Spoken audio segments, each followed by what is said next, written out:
Hi everybody, I'm Bree the Plant Lady, and today I wanted to do a native garden tour mid-April, but I came out and I was just so excited to see that the very first Breadseed poppy has opened. Today is April 16th.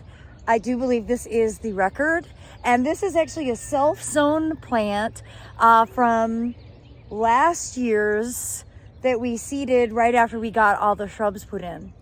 So, well, I'm really excited. Let me turn this camera around so that you can get a close-up view.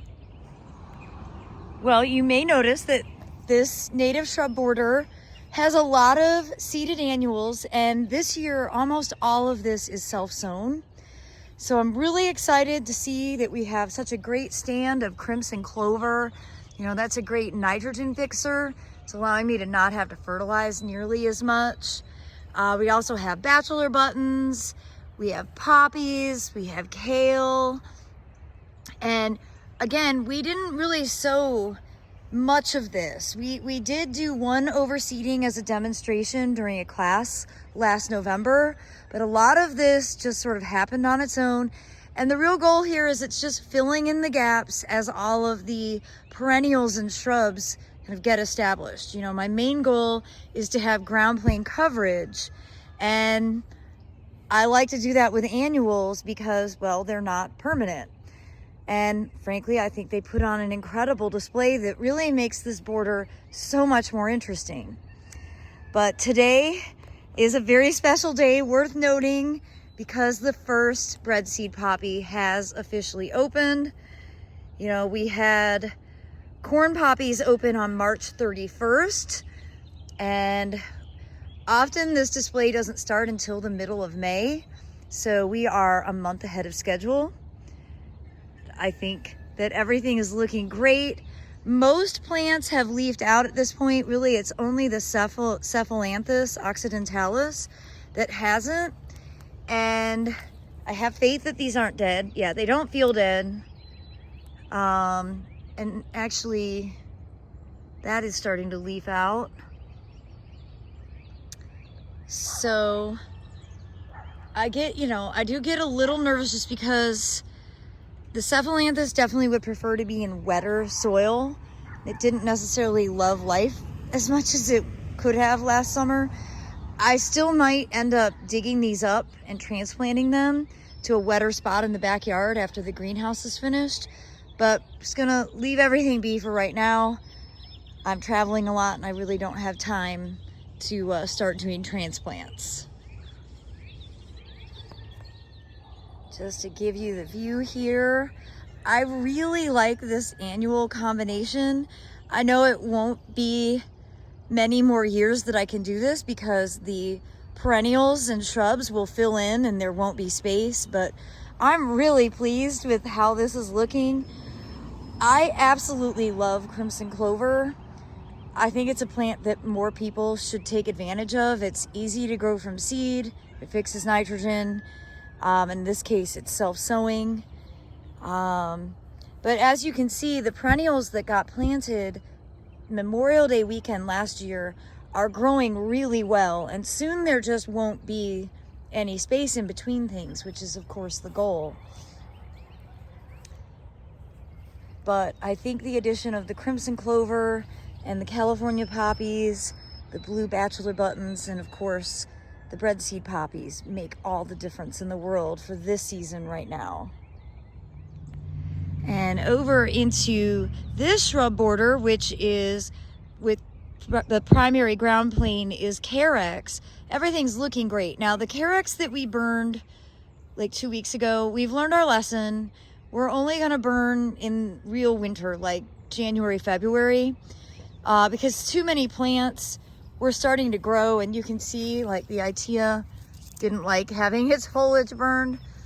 So, okay, lesson learned. We can still burn, we just have to do it at the right season. But you can see all of these poppies. I actually thought this would be the first one to open. This will probably open tomorrow. And again, most everything is leafed out, which is a relief because we had a really dry fall and I didn't water this as well as I should have. I was nervous about this, but I'm pleased to see new growth is coming out. This is a viburnum. Of course, the Fothergilla have done fantastic, and I'm really pleased that all of the spireas are leafing out quite well. Some cutbacks to do. And we've even got viburnum dentatum that are starting to flower. You can see flower buds coming right here. But over here, these plants, which I believe are all seed grown, so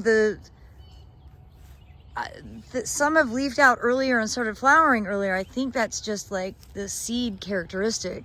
But these are a bit further ahead, looking quite nice. And all of the carex that we burned in January, February looks awesome. You see it's really nice and lush and green. It's growing rapidly. So good to know. I'm, sharing successes and failures with you. I want to show you again. This is what we burned 2 weeks ago. Not the right decision.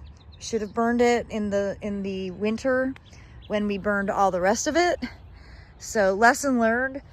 But I'm just amazed at what a difference 2 weeks makes for these borders, because a few weeks ago I was really like, boy, these are failures. What were you thinking? You are not good at this. And now I'm starting to be like, okay, actually wait, maybe there is some hope. Now I'm getting motivated because I would really like to build a big burn specific bed here in the middle of the lawn that would have a bunch of longleaf pines and grasses that really like to be burned, things like muley grass and little blue stem and panicum and things. So I'm getting motivated again. Of course, I'm about to leave town, so no progress is going to be made. But I'm feeling a whole lot better about the prospects of this garden looking at it this morning, especially with the first poppy in bloom. And over here in the east meets west border, I really struggle to keep this watered, but I'm pleased to see, here we've got Carex lurida with Pycnanthemum muticum. And, the goal is that there just won't be any open ground plane. Nice to see the echinaceas doing so well. And, some of the seeded annuals that we did during the cottage garden class are doing quite well. You can see here is a mix of the crimson clover, traditional, and then the white cloud crimson clover, which is just a white flowering selection. I think both are pretty. I really like them together. These muley grasses are doing great. We didn't burn them. They were so green and we didn't cut them back, which I think is all right. And well, you can definitely see that the Pycnanthemum is doing extremely well. That's all through here. There's also Scutellaria and Cana coming back really strong. And I've got phlox coming up. And well, I think there's just going to be a riot of things. I probably put too much Pycnanthemum in just because that is such a capable plant and it will probably take over. But, live and learn. The real goal with this border, since it's mostly Asian native shrubs, but native perennials, I really just don't want to have to mulch. I want to have good native ground plane coverage long term, and I think I'm well on my way to achieving that. Well, the foundation landscape here really isn't all that native. We do have muley grass and I have milkweeds that are coming up, but really this was that beginning half was well established with strawberries, and so I put in another variety of strawberries here, and you can see they're starting to produce little baby fruits. They're not ripe yet. I see some ripe strawberries here. This stand is Chandler. This was planted in 2020, and these were planted last year, so 2023. So I expect that these will eventually fill in and just have good, again, ground plane coverage. I'm not putting beds house adjacent here because it's so stressful when you have to power wash and paint. Here we've got a really nice stand of Phlox paniculata bright eyes, which is just one of my all-time favorites. It definitely spreads. This was like one small clump and it's filling in a large section, which is totally fine. You know, if long-term that ended up taking over the whole border, I wouldn't totally be opposed. But I really do like having strawberries because it's such a great interactive plant, especially during the spring open garden. And remember, the spring open garden is coming up in just a few weeks. It's Saturday, May 11th from noon to 4 p.m. We're gonna have a great plant sale. And of course, you'll get to tour the gardens. It's free, no registration, rain or shine. We certainly look forward to welcoming everybody. And well, I've got to say, I'm pretty relieved that all of these native borders look so good. But let me give you an up-close view here of the pollinator pocket garden. You know, I'm loosely recognizing Schultzia californica as a North American native. It's certainly not locally native, but it's a terrific plant. So many flowers, the pollinators love it.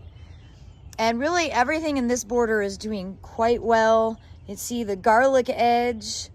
Everything is dry. I haven't watered over here at all, but the pycnanthemums are all really coming back to life in full force. Probably will regret having planted 4 different species in here, but you know, you live and learn. The salvia gregii are all starting to really bloom now.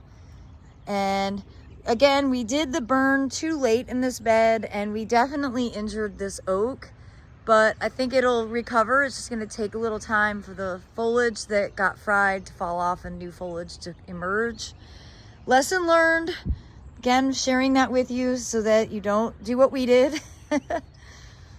Again, more salvia gregii. Of course, echinaceas are coming back in full force. Baptisias are starting to pop out of the ground. Now, I'm not sure that all the agastaches are gonna come back, which is a shame, but that's just sort of what happens. This was Poquito orange, and to be honest, I don't think there's anything left of that. That's all right. I've got plenty of additional plants to bring in. I'm loving this new penstemon. I got this recently. This is Red Riding Hood, and I really love it. And well, overall, I'm just quite happy to see that everything is coming back to life and that it actually does look like this was done on purpose. Sometimes native gardens can look a little unkept, and it was getting to look that way through the winter. So I'm pretty relieved to see so much color and all the plants just breaking dormancy. And as you can see here, my little makeshift nursery. This is just a tiny portion of some of the native plants that we will have for sale during the open garden.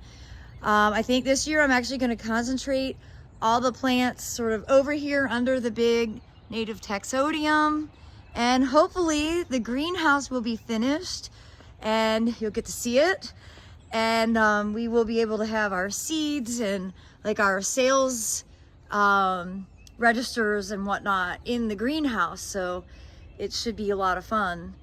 And then once that is done, we will really start building out gardens that are greenhouse adjacent. And well, I have big plans and I have a lot of plants. Unfortunately, our timing is that we're probably not going to start that until like May and June, which means that it's going to be a labor of love for keeping everything alive through the summer.